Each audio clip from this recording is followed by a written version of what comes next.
Okay, so resilient mechanism design. So let me tell you that this is some work that I've been conducting with some former students now postdoc and students on mine.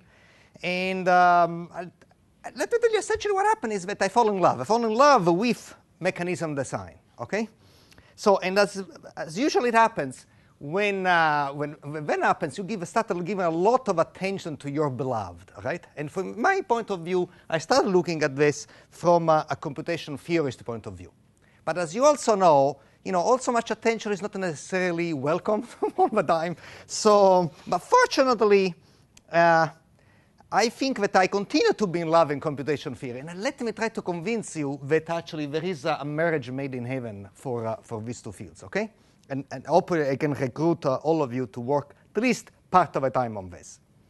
So here is the agenda. I'm going to quickly, one way or another, we get over the hump, right? So we have to recall what this mechanism design is.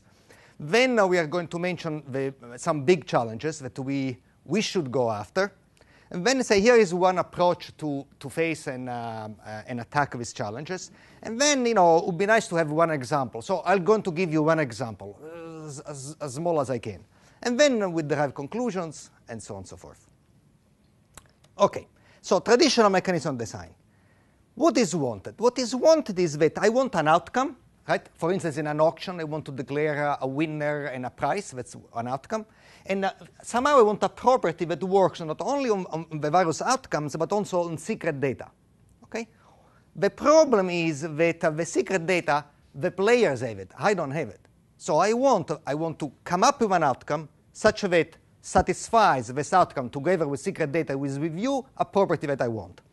And because the data is secret and you have it and I don't, I must somehow leverage out this knowledge out of you. Using what? Your rationality. What the rationality means, not what Sasha was trying to tell about logic and other things, but rationality here means try to maximize your own utility. So your brain is tuned to try to maximize your utility as much as you can.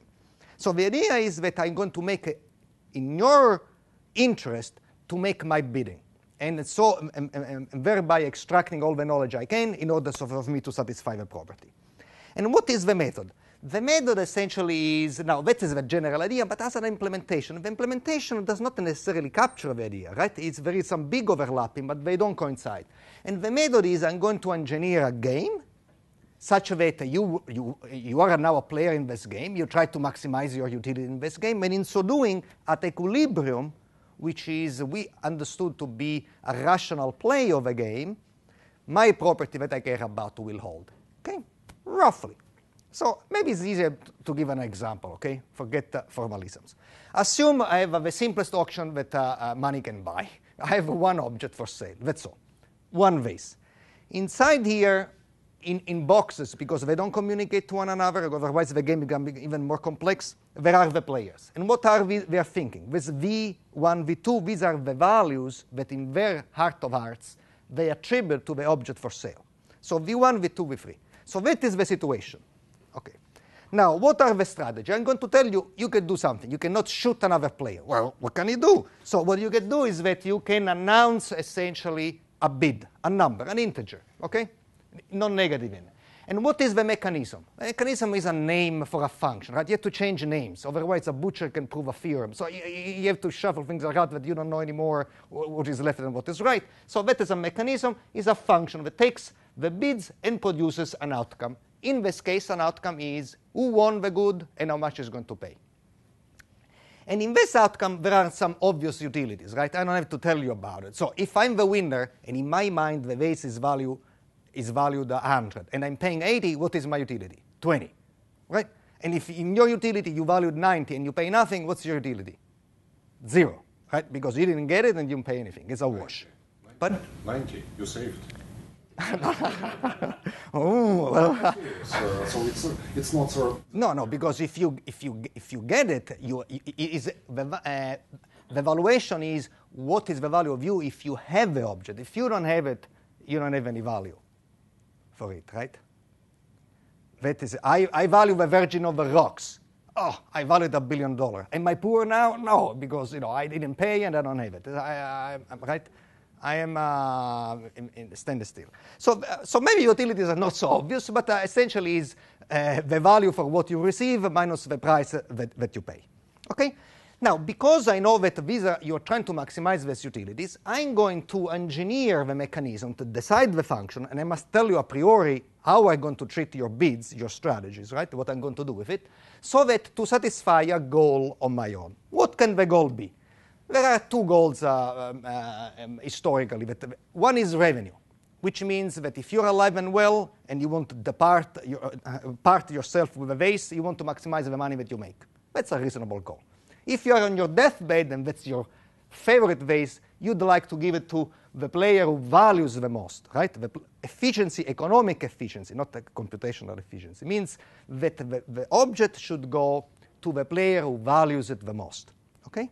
Now, if you think, say, let's concentrate on this because it's a bit less boring than revenue that everybody understands, right? So is it easy to obtain the first goal? You know, when I started looking at this, that's trivial. So here is the mechanism. Everybody bids. The winner is the highest bidder, and he pays whatever he bid. That's fair. So if I bid 100 and I win, I pay 100. Turns out that you don't satisfy efficiency is not going to hold at the end. Why?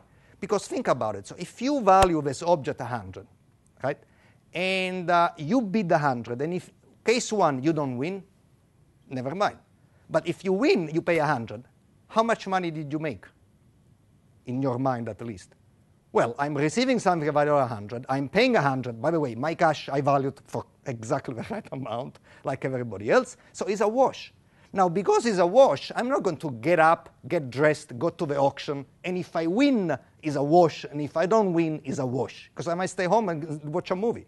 So therefore, if I'm going to go there, the only reason for me to go there, I have an incentive to underbid. I may reason say, you know what, I value it 100, let me bid 80. If I don't win, so be it. But if I do win, I make the spread, right? But you may like it for 90 in your mind. You underbid, but you underbid less than me, so you bid, say, 85. And now I bid 80, you bid 85, you win, and efficiency is not satisfied because it did not go to the person who likes the most. So what instead is a better way, a better function, now is to give you an idea how you can play with this function to get what you want, is that the highest bidder is the winner, but what he or she pay is the second highest bid. Okay? So, and now that mechanism enables me to, if I'm rational, to bid exactly what I value the object. And it is a case-by-case analysis. I'm going to make the analysis from the point of view of the winner, and you guys can extend to everybody. Assume I value here 100, right? And the second valuation is a 90, okay? And I'm thinking, I know what the rule is going to be applied. Should I bid higher, say 120? I have nothing to do, because if I win here, for sure I win also here. But what I pay is still this. So it doesn't matter for me to. I win anyway and I pay the same. I should not overbid. If I bid over here, am I saving anything? I still win, but I still pay this. So at the end of the day, my utility doesn't depend on what I bid. It only depends on what I value and what I pay, which stays the same, right? But if I go over here and become greedy, say, then what happens? Then you win and you pay my price. So and my utility goes to zero. So the best thing you could do essentially is to truthfully bid, and that is actually a dominant strategy equilibrium. This equilibrium is one thing, and dominant strategy is the best type of equilibrium you can do. Essentially, it's the best thing for you to do, no matter what everybody else is doing. Yep.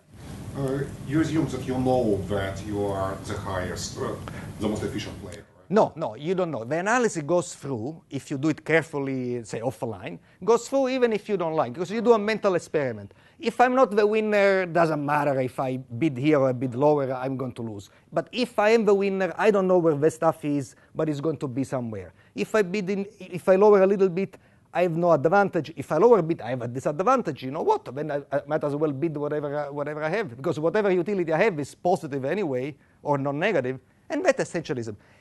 Isn't that pretty? Is mighty pretty, right? It's a great field. It's even as a small example, you get very excited about it. Okay, so recapping things, what is traditional mechanism design? Engineer a game such that at equilibrium, your property that you care about holds. The end. So what are the challenges? Now, the challenges are actually three challenges in particular that I want to go after today: collusion, complexity, and privacy. Let me explain. Let me start with collusion. Now, here is the formula. What does it mean that it's an equilibrium? It's a profile of strategy, sigma 1, sigma n, such that I have no incentive if I'm player I, for any player, if I'm player I, and this is an equilibrium with strategies, I have no incentive to deviate from it. Because if I deviate, my utility can only go down. So if I deviate, my utility goes down. Oops, I don't want to deviate. If you deviate, your utility also goes down. You don't want to deviate, and we hug each other at equilibrium. That's the idea. Now, this notion says nothing about deviation from equilibrium strategy when we coordinate our deviation. Because if there is one variable at a time that changes into sigma prime, right? But at 2, all bets are off. And not only are off, by definition are off, essentially, and they are really off. So this collusion is a problem which is ubiquitous in mechanism design. Auctions, provisions of public goods, anything. To give you an idea how severe it is, let me tell you that I messed up the tax system in Massachusetts, okay? You know where we have a big deficit. It's my fault. Why?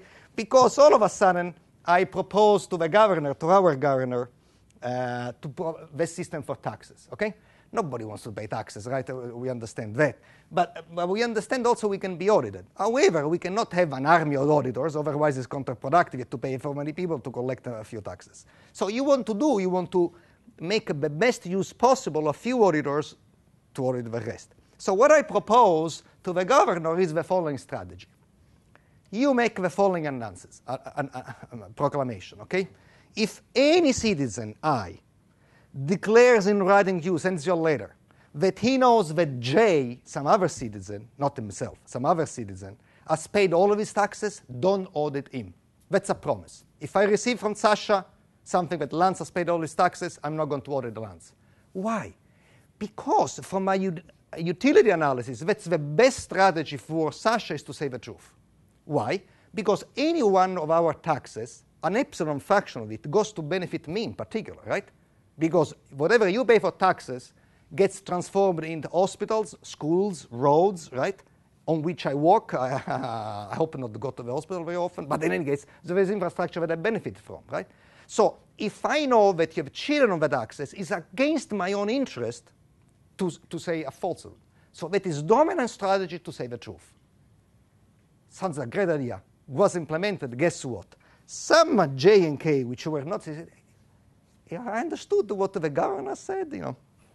So I have an idea. I tell you that you paid all taxes. You tell me that is to pay the taxes, and we don't pay anything. And other people, nonetheless, being less rational in Massachusetts, you know, everybody, there was a massive declaration, nobody paid taxes, and the only revenue for the post office due to the massive mailing that was going on. So I don't know. You may suggest in Illinois. I think that you're going to get the same results. Okay. So what is the point? But from the point of view, this system, it was really the golden bar, the golden standard from the point of view, mechanism design point of view, because you have now a dominant strategy equilibrium, and you can see that it's not worth much, you know, as soon as you start talking about collusion. So an individual incentive analysis, when we're talking about people, and we are talking about people here, right, is absolutely insufficient. And especially today. Why? Because at least the mechanism designers up to 20 years ago had a wonderful excuse. And to say, you know, collusion, before I worry about collusion, I want to know if the players have the means of colluding. Today, you have the means of colluding? What do you have? You don't have a cell phone? You're never saying your students text messages to one another, right? I prohibit use of phone. I prohibit use of email. I prohibit this. These guys are sim waving to each other. So I can't, everybody can collude right now. So that is really a fantasy. So we might as well accept reality that there are the means of colluding, and given the means that they are already there, people will collude. So incentive and collusion, essentially, are really incentive incompatible. Incentive incompatible is a phrase in mechanism design. We are at odds with each other, okay? That's the point of view. Okay, How about computational complexity? So, this function, the mechanism, is a function.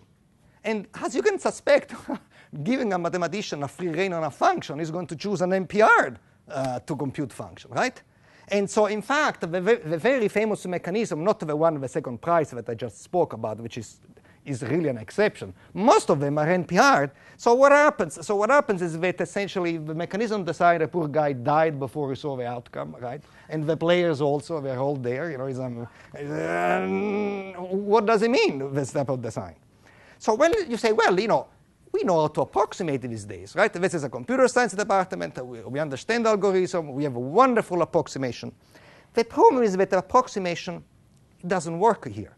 Why doesn't it work? Because you see, if the function is precisely f, and you do an analysis as I skipped or sort of doing hand waving before, then I have the incentives to be truthful.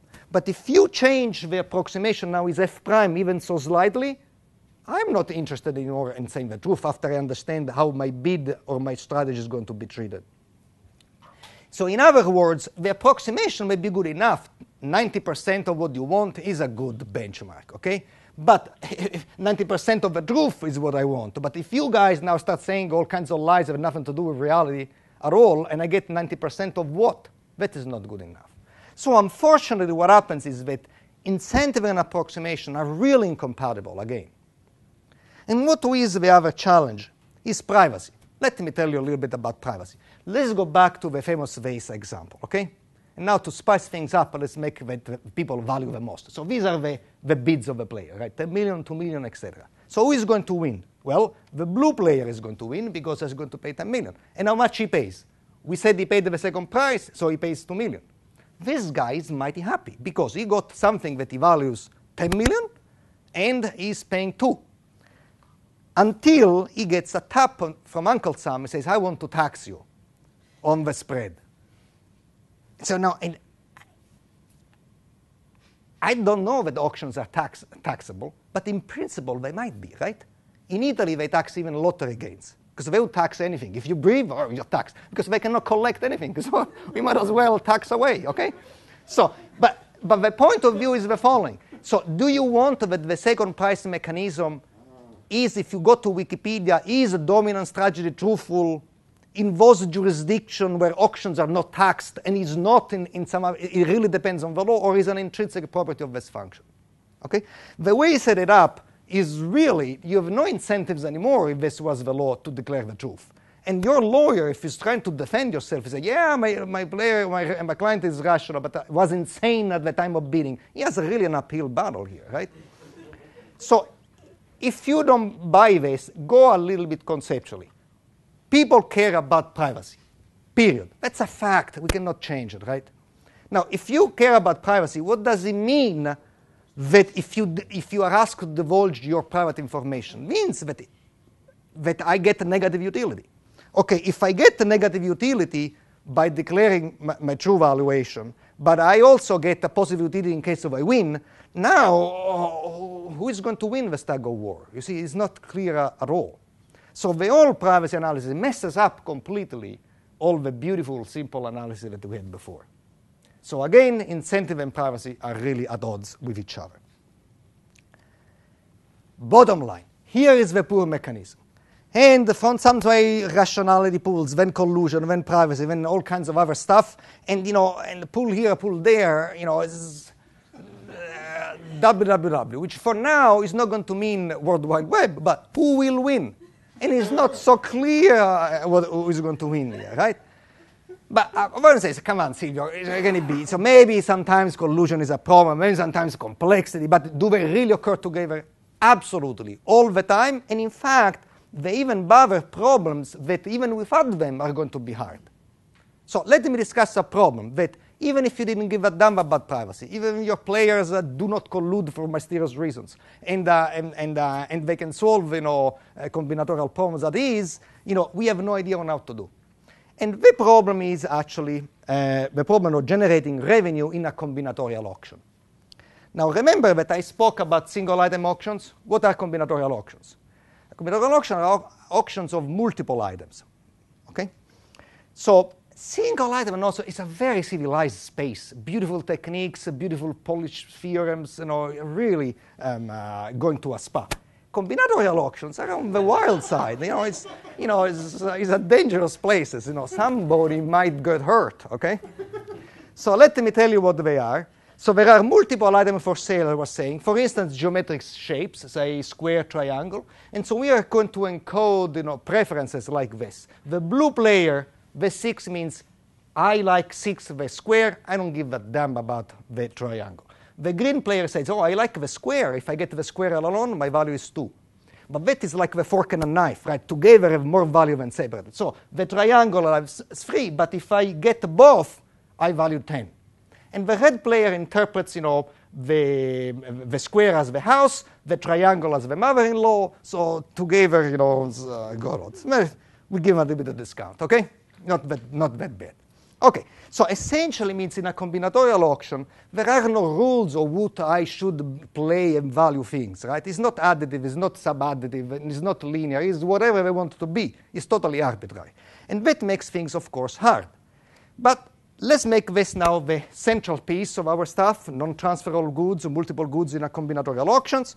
And he says, Jim, I remember that there was the VCG, Vickrey, Clark, Grove mechanism that solves the combinatorial auctions. Well, but it solves it for efficiency. Why for efficiency? Because efficiency, we see, when you don't care about money, you can align the interest of the players with yours a little bit more easily. When you talk about revenue, right, your interest in the players are really at odds with each other. So the VCG mechanism has no revenue guarantee. Some very insightful example of Ausubel and Milgrom proves there is no collusion resilience even for efficiency alone, has no privacy, and is mighty hard, really, to solve vertex cover first to have a chance of doing this. It's really a nightmare. Okay, but they say nonetheless, there is no work in collusion in auctions. This cannot be. Of course, there is tons of work, but they fall into categories: restricted type of collusion or restricted type of auctions. Give me an example of a restricted type of collusion. Well, for instance, an auction of a single good in multiple copies in unit demand. What can that be? Well, for instance, that can be a license. I have a patent. You don't want 2 licenses under the same patent. It's enough for you to have 1 license, right? But I'm going to say, guys, bid now because I'm going to give only 10 licenses under this patent. That is not trivial, right? But by the way, it's far away from combinatorial auctions, right? So that's a very special case. Give an example of restricted collusion. Well, to say, my mechanism is collusion proof. Why? Because if Sasha and I collude, I cannot illegally make $1 million without Sasha losing $1,000. And therefore, the thing is secure. Secure where? In Scandinavia, perhaps. So why Scandinavia? Because I've never been there.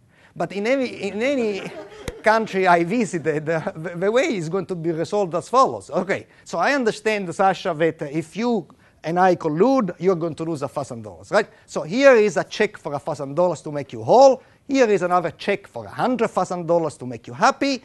And here is a nice little contract that you sign that you are going to bid the way I want, or else, right? And say, well, is your application. What? Or approve your application for government contract. Right. So that essentially is. So this doesn't capture this other type of collusions, right? So what do we want instead is unrestricted auctions, really combinatorial. We want arbitrary valuation, and we want a restricted collusion model. What does this mean? 2 things: that arbitrary collusion structure and arbitrary coordination. Arbitrary collusion structure means the poor mechanism designer, he sees the player, he thinks, he doesn't know who colludes with whom. Under the covers, right? Instead, these guys are actually divided up into kind of collusions, and some of them continue to be independent, but not all. And an arbitrary collusion structure means that we want something that works no matter how many collusive players, no matter how many collusive sets, no matter what the size of collusive sets, no matter what. And arbitrary coordination means that these guys can coordinate in any way we want. Enforceable contracts by separate enforcement system, possibly much stronger than ours. Side payments, anything they want goes, okay? That's what we want to tackle. Okay. Maybe like doing At least some monotonicity on it? Well, no! What monotonicity? I don't want to make my life easy, right? So I want to say, listen, remember what I want to do. I have to convince you that we are actually capable of slaughtering 3 major dragons. So, okay. So now I'm going to say, how am I going to prove to you? So assume that I think of a problem that is, and for which I can slay the 3 dragons. So then you say, hey, Silvio, you chose an easy problem. So then if I want to say, okay, what am I going to do? Let me choose a problem that even without the dragons was considered hard. And that is combinatorial auctions with arbitrary evaluation. And then I'm going to tell you that invite the dragon and slay them on that table, okay, on that battlefield.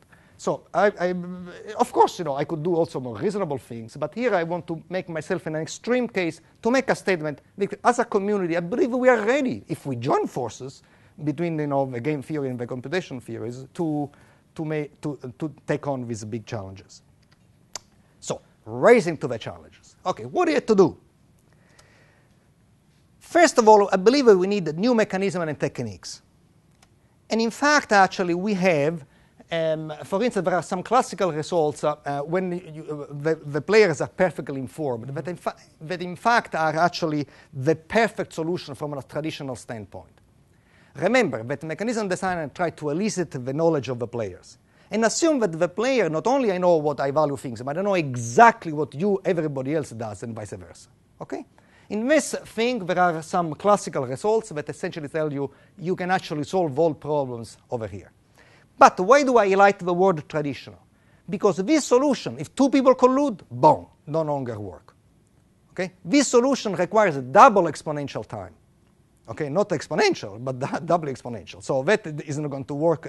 Nobody's going to be alive by the time to announce the outcome. And in terms of privacy, they just say, according to this rule, reveal everything about yourself. Easier said than done. Okay? So what we have done instead is say, listen, if the players are perfectly informed, we have actually a perfect resilient solution. Resilient means resilient to the 3 challenges of privacy, complexity, and collusion. So if I was smarter, I would talk about that. But there is a major problem with that. The problem is that it's a controversial result. It's just like solving an open problem, done. Okay, so where do you go from there? I think that until we are young and able, we should rattle the cage. Scratch the young until we are alive and able, we should rattle the cage. Okay? So another thing we can do to say, hey, if the players have approximate information, say 90% correct, or 75% correct, we can do the same. But again, it's a controversial. So let me try to raise some controversy, okay? So we have something which is non-controversial, we are not interested today. I have a captive audience, I'd like to go for controversy. So what do we want is a new approach. And what is this new approach? Forget about equilibria. They are too fragile. At the moment in which you say you want to tackle with collusion, and you have a definition that is mentioned in terms of single player deviation, you're not going to go very far. And also, I want to have more realistic players. Why? Because if your players do not collude, if they have infinite computation, if they don't care about privacy, are they humans? So who are we trying to model here, right? So we had to do this. Okay. So let me tell you this alternative approach. And to tell you this alternative approach, I have to tell you 2 things: knowledge benchmarks and resilient implementation. This essentially is the property, in what sense we are going to approximate the property. And this means, it says, if you dislike equilibria, what are you going to substitute with? Okay? That is what we're going to substitute with, and that's the other.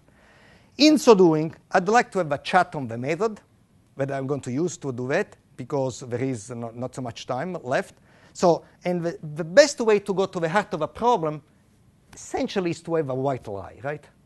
But, say the truth, but there is this asterisk. The asterisk means that, that means that there is a legitimate way to get what I want, but it's a bit more longer and tortuous. And I found it more expeditious to go straight to the problem by lying a little bit. Okay? So whenever you see an asterisk, put it on the stack. If anything, we'll deal with it later. Okay. So now that is the first thing that I want to tell you about, which is this knowledge benchmarks. Now, first of all, before I say we upset the benchmark, we have a great benchmark. What is a great benchmark? It is a good benchmark that my father used. Okay? So there is some tradition. So, but it's not that it's greater beforehand. It's just we are more comfortable because of time. So this impedes really progress. In order to do progress, you must enlarge the set of benchmarks. But in so doing, you must have really, abusing the word equilibrium here, you must have a very delicate balance between you make the benchmark so low that you say, oh, I won already even before starting, okay? Or to say that I cannot win anything anymore. So it's a little bit. And by the way, changing of benchmarks is really something that has been done. So for instance, you remember we started with, if you want to have a revenue in an auction of a single good, the benchmark that you really want is really the first valuation, the valuation of the highest player who comes to you in cash. But you cannot do it, not in dominant strategy. And after you prove that, you say, well, I'm content myself with the second valuation.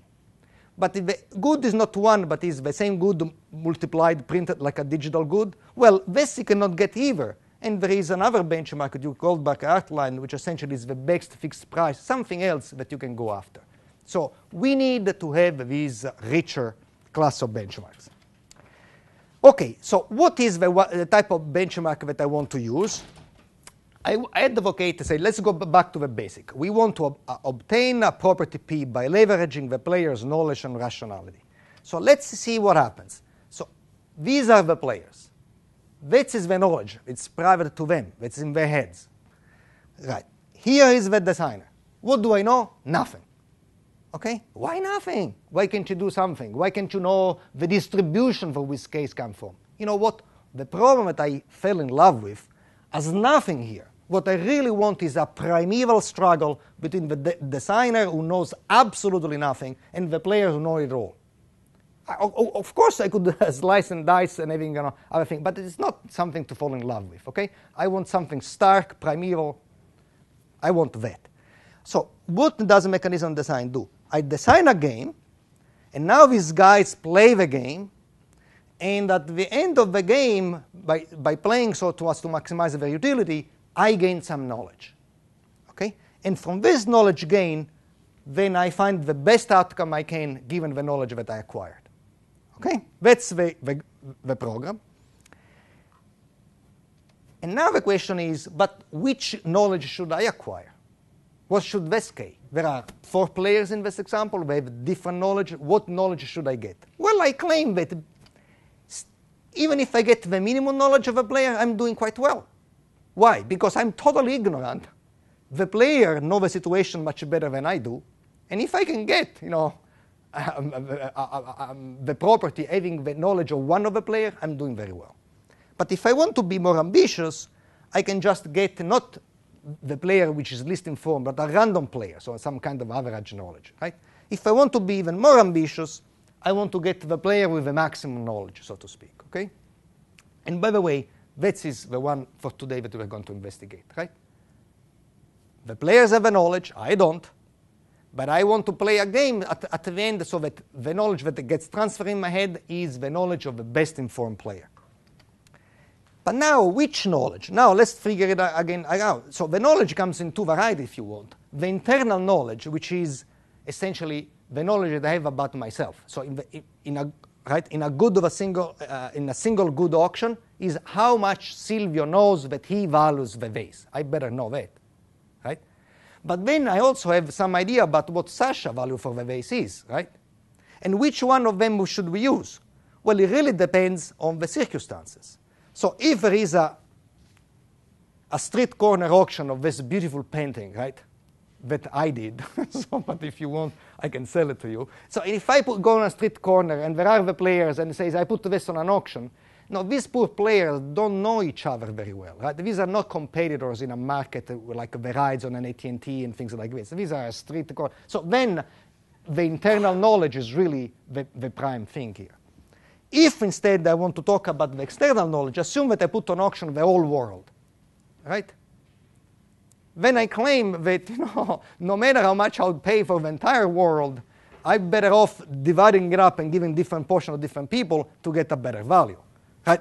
because none of us is able to value the whole world, right? If you go in a hot summer day, you go to, there are 10,000 people on the beach, you go to, in a kind of a ice cream cone stand, and it says, I sell to you, the highest bidder gets all the ice cream. What the hell am I going to do? After I eat 5, the marginal value for the 6 is not there anymore, right?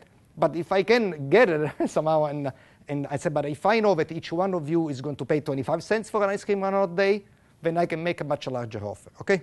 So it really depends from the circumstances. But because we don't know which is the circumstances, how about say we want both, okay? We lose nothing by saying both. Okay. So that is the best benchmark. I want to get a property P in the same way as if the ignorant designer had the same knowledge of a best informed player. Okay, that's what we are going to go after. There are other knowledge benchmarks. That's a good one because it exemplifies a lot and makes my point, and that's what we're going to go after. So ignorant designer wants to get the knowledge of a best informed player. Now, if you go and I say, now there is no controversy, let's generate some controversy. How endogenously? I make it up. So to say, hey, there are multiple cases in which the best informed player knows nothing more than what he knows himself. True, but there are other cases in which he does not. Okay, so it's not a question that every size fits all. But say if you know how to do better than the best informed player, go ahead. Who is going to stop it, right? But this is a general, natural, and non-trivial guarantee. Because once we start from the assumption that the designer knows absolutely nothing, if we can guarantee that he gets the knowledge of a best informed player, by definition, if he starts knowing nothing, you are getting better. Okay? I want to develop techniques to achieve that type of stuff. If you can develop better techniques, go ahead. Okay, but the temptation is that to say that is a good technique. Okay? Because if we start with an ignorant designer, but we do a bit of magic and we transform it into the best informed player, that's always an attractive transformation. So don't excuse to say, well, I didn't want to offend Silvio the next day, right? To say, but in fact, that's a bad thing. It's a good thing. Don't get convinced otherwise. And if somebody doesn't like it, he should do better. Do you have an example, like in a case? Yes, I'm going to give an example. My example is drawn into this. Okay, now to tell you the second pillar, right? There is no equilibrium, then what? Okay, let me give you a first cut of this definition. The definition actually is a paper on its own, so I'm not going to get into very details, but I'm going to give you a first taste of it. So assume that there are 4 players, black, blue, red, and green. And these dots are the strategies that the designer gives to them, because he doesn't know what they like or what they don't like, so he endows them for things to do. But some of these strategies given to you are really simply stupid for you to use, right? So you don't want to use a stupid strategy. You want to sponge it from your strategy set. And then if I realize that Lance, something else is stupid for Lance to do also, I'm going to sponge for his set, and I can refine the strategy, right? Until I can't refine anymore. So I refine. It says, wait a second. And that's at the end of the study, it's very easy to see that if you have one strategy each, then it's an equilibrium. But now I have 6 times 3 times whatever is a 1944 strategy left, right? Possible combinations of these strategies. And moreover, most of them are not going to be even equilibrium. So then you cannot predict what these guys are going to do. True.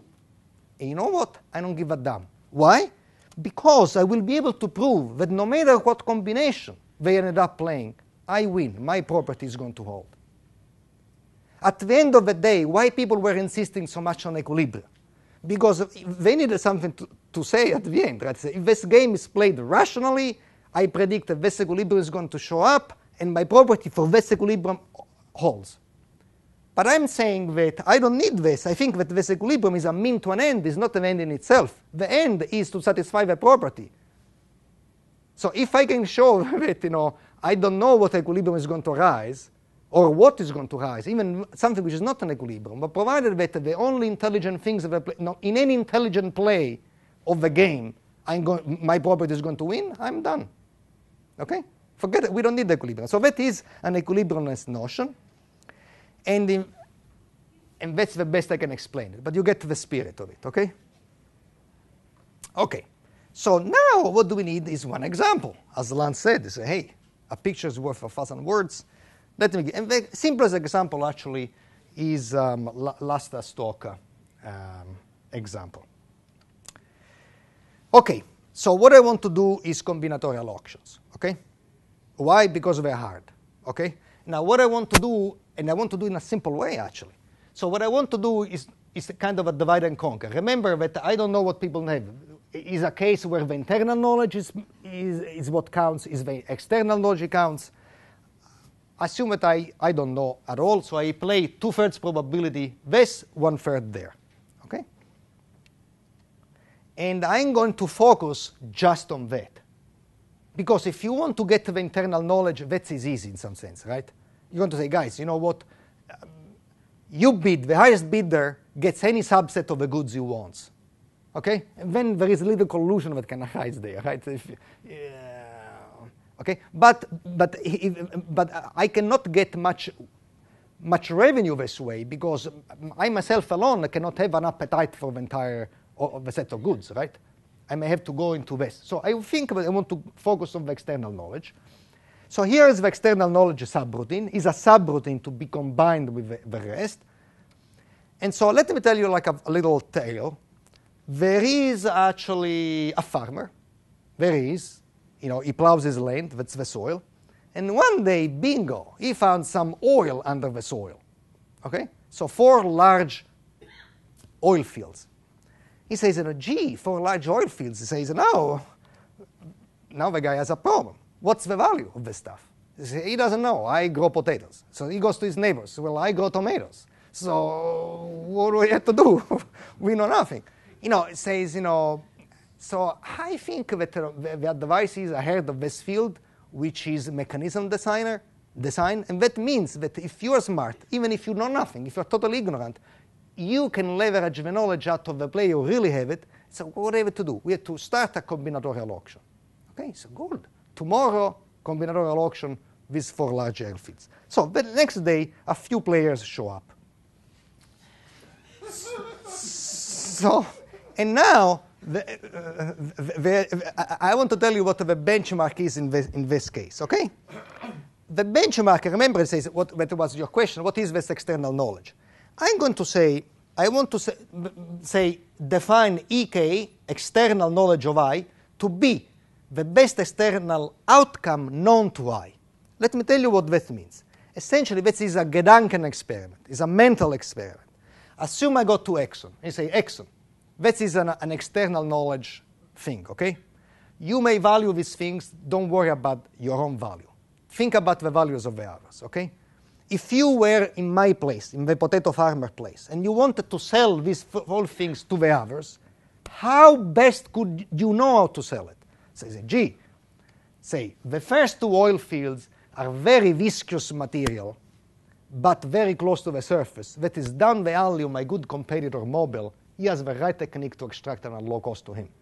These other oil fields are very refined, but very deep. You need a different type of technology. Shell is better. He would be crazy not to take them, both of them, for 800 million.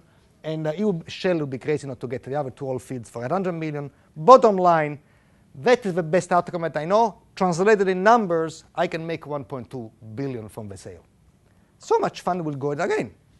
We go to Mobile, and Mobile knows this. You see that it's external knowledge because any allocation of the goods are not to you, but only to the others, okay? To make a long story short, that is how much money people can make. Know how to make in the sale if they were in my place.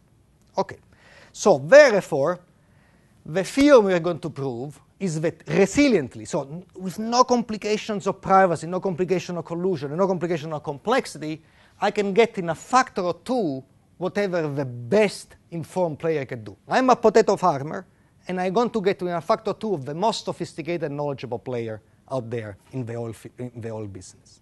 Okay, so well, how about collusion though? Well, let's assume supposedly that, for example, that there is a collusion there, okay? So then, what can we prove? See, the proof we say that the collusion, say, is going to be, the benchmark is on the non-colluding players. So, okay, so if everybody colludes, guys, how much revenue can I make if all of you are in the same collusions, right? So, nothing. So it's oil field 2. You call it oil field. I give you $2 for the 4 of them. What do I know? But then let's say that there are the benchmark you see is on the independent player, so to speak. Okay. Okay. So in this case, it's going to be the half of the best knowledgeable independent player. Okay. And this is going to happen no matter how many collusive players, no matter how they collude, no matter what contracts can draw, etc., etc. Good. Let me tell you how to do it. In fact, before I tell you how to do it, let me tell you something that almost works. Okay? What almost works is the following. I'm going to say, you know what? You guys, let's do a two-stage auction. Okay, two-stage process. In the first process, you bid how much money you are capable of making, okay, by selling these oil fields to the others. So Sasha says, I can make 2 billion. Janusz says, I can make 1.8 billion. And then we go down from there, okay? Then what I want to say is hey, G, here is an idea. You know what? You win, Sasha, right? You say that you can sell this stuff for 2 billion to the others, right? So here is the deal. I take your words. You give me 1.8, which was the second highest bid that Janusz announced. And now sell. I only want this, and you make the spread, okay? That's the idea. Does this idea work? No. Why? For 2 reasons. But it's appealing. But what are the 2 reasons it doesn't work? The first thing is that by doing this, right, the amount of revenue that I'm making is somehow related to the second offer rather than the best offer. So I'm making money according to the second informed player rather than the first informed player. Second of all, I'm not going to make any revenue at all. Why? Possibly. I cannot prove I can make any revenue. Why? Because assume that now we have to do essentially like a complexity theories analysis. For all, everything else can happen, right? So what Sasha says is, hey, I know how to sell for 2 billion. But I know that after myself, the best informed player is going to be Janusz. But Janusz, fortunately, does really not know me very well. So I bet that he's going, if he wins the auction, and then he's going to sell it to the rest, including me, he is going to offer me an oil field that I value $1 billion for mere 400 million. I'm going to make 600 million. If I genuinely say 2 billion, I make 200 because I have to pay 1.8, right? So which one should I say? I stay silent and let Janusz go first. Janusz may do the same reasoning. And now we have a domino effect in which everybody says $2, $1, it doesn't matter what revenue I'm making. Nothing. Okay? That's the problem. But a variant of it, right? So once you get something on the line which looks like a fish, the last thing you want to say is you throw the line. Now it's kind of reeling in. You have to make adjustment and changes, but that's the idea. What are the changes? Here is the mechanism. First, every player announces an outcome for the rest of the player, a way to sell to the others. Minus I is not me, to the others. And also announces a subset, SI, of the goods. Okay? Allegedly their favorite subset. Okay. Now, this red step is a mechanism. I'm going to do. After everybody announces this publicly, I can compute the revenue that everybody claims is able to make. I can find the star player, the player who announced the highest revenue, and I see what is the best way for him to sell, right? That he announced. He does not only announce the revenue, he announces the whole plan for sale. That's the allocation, and that's how much money I believe I'm going to make from everybody. Okay. Then I'm going to flip a coin and say Sasha wins, right, with this way of selling that is $2 billion. I flip a coin. If head says, Sasha, it's your lucky day, you see the subset that you said it was your favorite subset of the goods is yours for free. Everybody goes home, the auction is over. How much revenue have I made? 0. But that is when head comes up. When tail comes up, he says, very good, Sasha. Now go ahead and sell to the other body. So you said that this guy would pay this much for this field, this guy would pay much for this pair of fields. Ask everybody, do they say yes or no? If they say yes, they receive the oil fields irretrievably, and they pay me, not Sasha, the amount that Sasha said they would. If they say no, oh, Janos, you didn't want this field for $400 million, you said, well, Sasha, do you mind in such a case? You owe me $400 million, and this oil field remains unallocated. Okay, it's clear what happens? So therefore, if head comes up, Sasha wins because he gets his favorite subset, possibly all, depending. If there is a mother-in-law, maybe not, right? But excluding something, whatever he wants, for free. But if I win, whatever he said he could make, its money goes to me. And it's going to me one way or another. Because if Sasha is wrong, he makes me whole. If Sasha is right, they pay directly me. Okay? Okay. Now I claim that this works. Why? Because here Sasha has no idea in some sense to, that is whatever I said, and there are a few complications. Right? Everything, complications are everywhere. But let me give you an idea of the analysis. The analysis here, in this, Sasha does not want to duck. He wants to say that truthfully, whatever he can make. Or even more than truthfully, he may actually overbid. Okay? Let me tell you, first of all, he does not want to underbid. Because if he wins the auction, the knowledge auction, then he gets for free his favorite subset of the goods. Assume he does not win. Say Janos win, for instance. Then case 1, Janos is lucky. He gets his favorite subset. The rest is unallocated. Sasha, in this case, gets nothing at all. It's a wash for him. He has utility 0. Second case, tail comes up. Janos sells the stuff, and he apportions to everybody, but not to him. Sasha utility 0. Third case, tail comes up.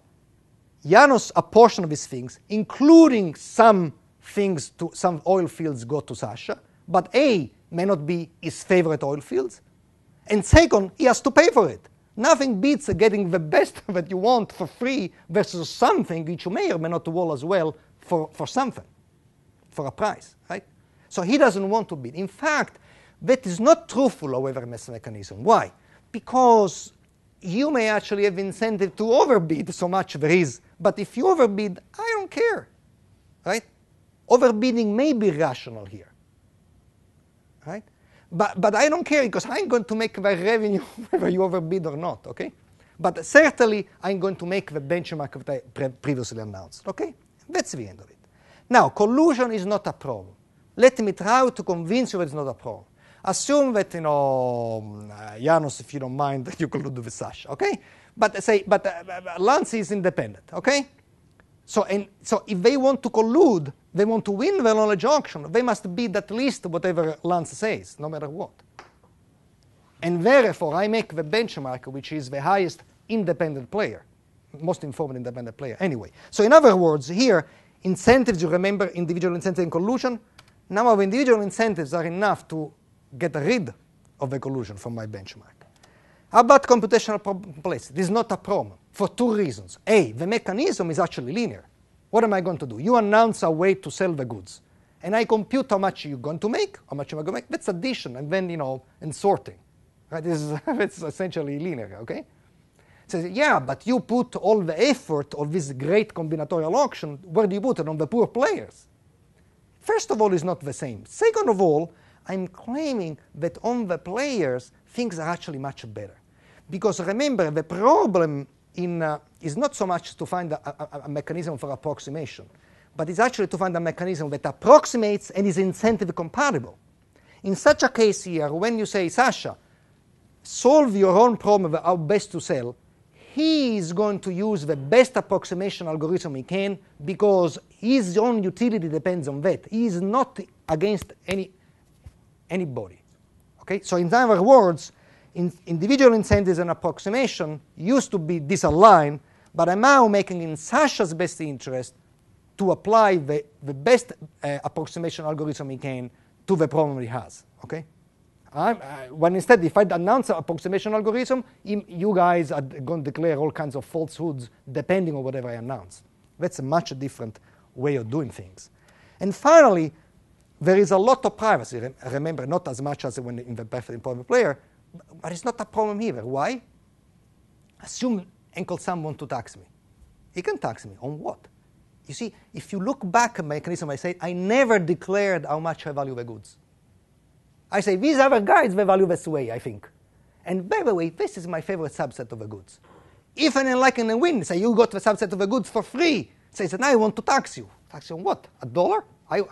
My valuation was $1. You know, but somebody else thought otherwise. Well, that's, who knows what they're going to do. After all, it does amount to some smart tax evasion scheme, right? Yes. Well, you know, it comes with the territory. Okay. So in every case, so here incentives, again, they're aligned with privacy, okay? You never declare things. And I think there is something to be said about this, because if we don't organize our mechanism this way, we are going to hit hard on privacy, we are going to hit hard on collusion, we are going to hit hard on complexity, okay? So other results postponed. Let's save the world with the conclusions. Okay, in sum, say, hey, if you have no problems of collusion or computation and privacy, is this a bad thing? No, it's a good thing, okay? But it's even a better thing over the internet. Why? Because now playing games and mechanism design over the internet is very fashionable. But what we have to realize, over the internet, mechanism design essentially was a combination, whether we like it or not to say, of the brain and the law. Because the law says, if you collude, I throw you in jail. So the law takes care of multi-deviation. And then single incentives say, well, if people are afraid of colluding, then I can analyze only mathematically what is simple and what I know how to analyze, which is a single deviation. Okay?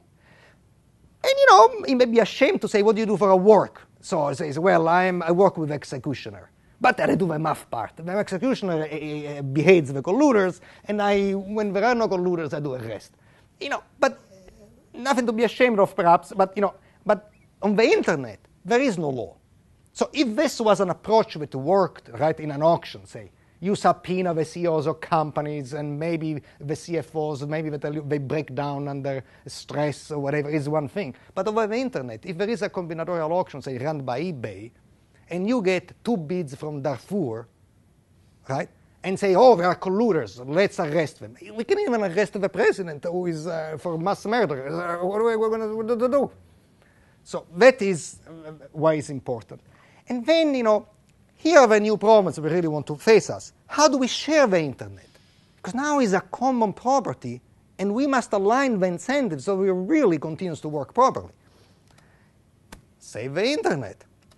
How do we share the Arctic? It's going to be next, right? It's already, everybody's at odds with ours. My territory extends underneath and it reaches until there.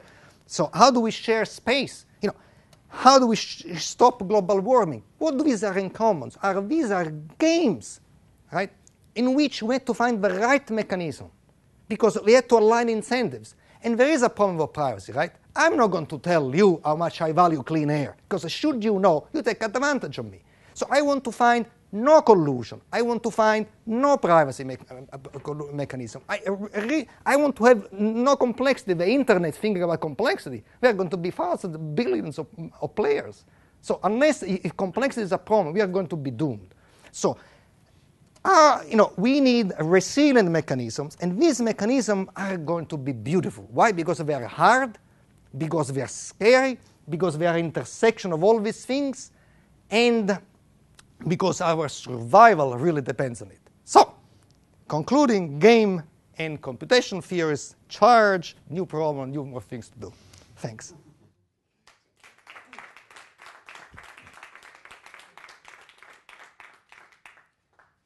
Any questions? I'll start. Okay. Sasha, if there is one, no, yeah. No, work it. So in your model, it's not that you're guaranteeing 1.7 million to the farmer. You're saying the farmer either gets 3.4 million or nothing. That's true. Which you know, so there's a chance that he gets. I mean, if he's the least risk averse, this is awful for him. So, I just Well, you know, you've had some other mechanism that guarantees them some minimum income. but you know, I see if everybody colludes to get money from colluders, very tough thing to do. Okay, so again, what I'm saying, if you can, go for it.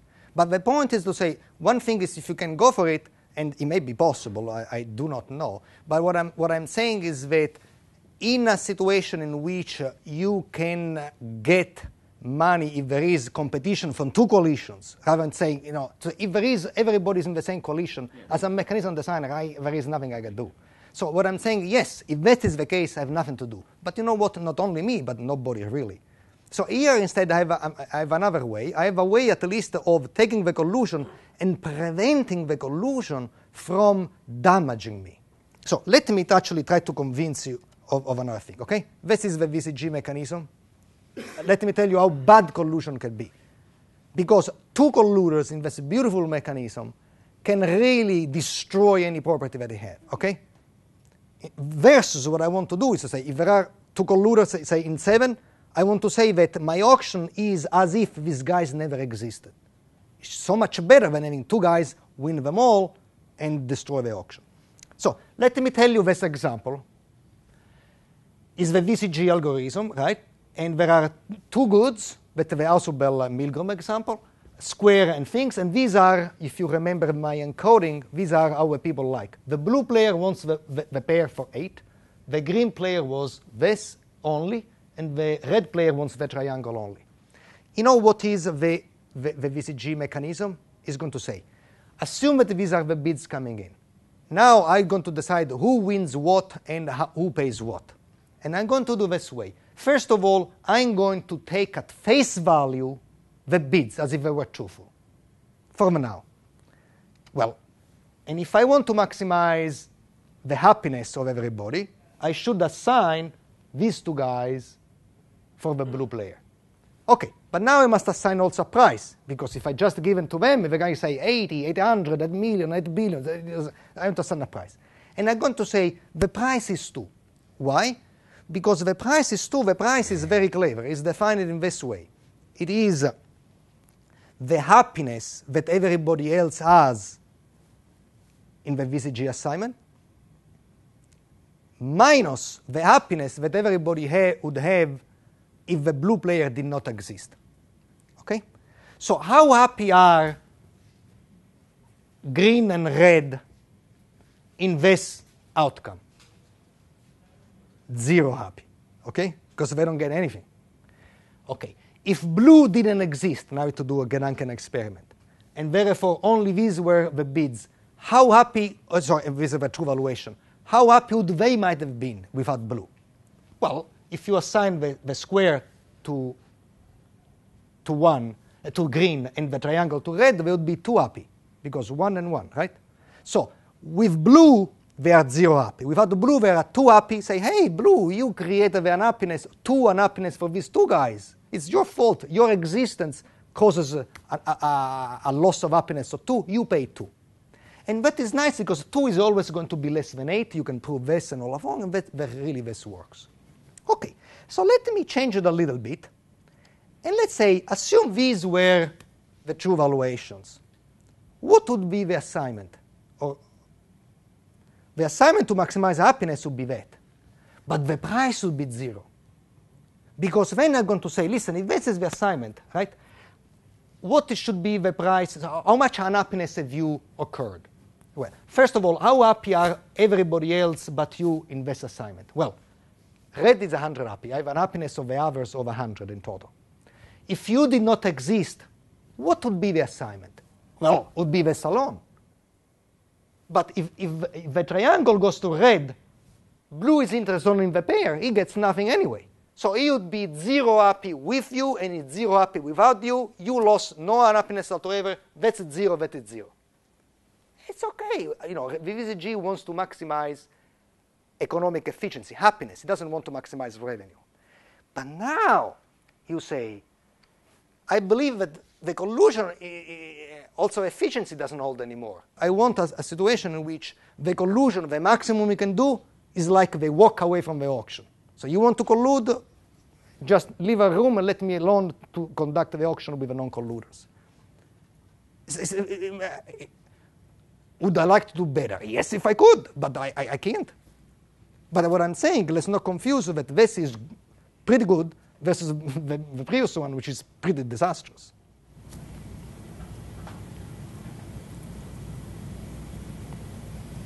Any more questions?